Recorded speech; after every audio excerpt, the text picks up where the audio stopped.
Bonjour. C'est fou comme les barmen, comme les waitresses, en fait, ceux qui servent dans des bars, peuvent en entendre des discussions puis des choses dans une soirée. Il y en a un qui va dire, par exemple, « Hey, je suis sorti avec telle star avant qu'elle devienne célèbre. » D'autres vont dire, pour se rattraper, « Moi, j'aurais pu gagner tantôt lors de la discussion, sauf que je voulais pas y faire perdre la face. » D'autres vont dire, « Moi, je peux arrêter de boire puis de fumer quand je le veux. » C'est normal que les barmen haussent les sourcils en se disant « Bon, qu'est-ce qu'ils vont me sortir ensuite? » Alors imaginez en 1953, mettez-vous à la place d'un barman qui travaille au Eagle Public House à Cambridge, en Angleterre. Deux hommes entrent dans le bar, trinquent et lui disent comme ça « Nous venons de découvrir le secret de la vie. » Hey! Et pourtant c'était vrai. Les deux hommes s'appelaient James Watson et Francis Crick. Ils venaient de découvrir le secret de l'ADN, cette hélice-là qui fait qu'on est qui on est. Ils avaient vraiment découvert le secret de la vie.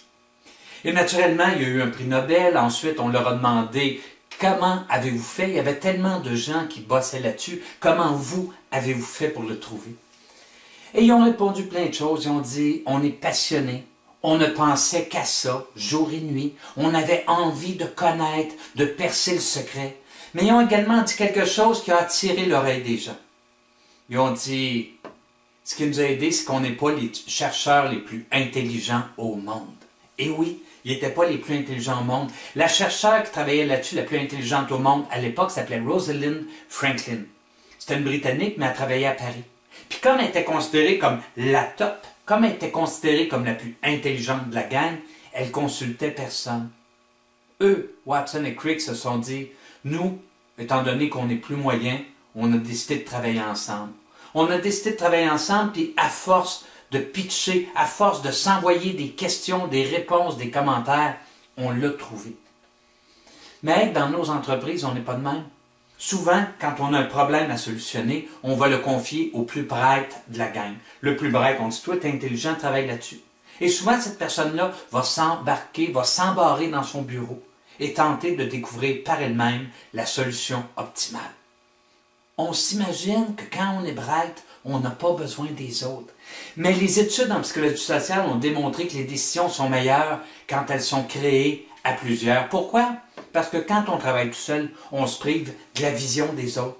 On se prive de leur savoir particulier. On se prive de leur façon d'interpréter les événements. On se prive également de la pensée en parallèle, parce que souvent nos meilleures idées peuvent nous arriver simplement parce que quelqu'un devant nous a dit une niaiserie ou a dit quelque chose qui n'avait pas rapport. On a besoin des autres pour prendre les meilleures décisions. Ça ne veut pas dire qu'on doit se fier uniquement aux autres. C'est que du choc des idées jaillit souvent la lumière. Alors, cette année, en 2012, quand vous serez confronté à un problème, quand vous aurez une solution à trouver, enfermez-vous pas tout seul dans votre bureau. Rencontrez des gens, parlez de vos problèmes, parlez des solutions, parlez des rêves que vous aimeriez réaliser.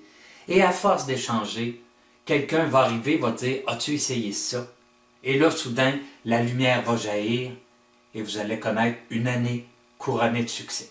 C'est ce que je vous souhaite. À bientôt.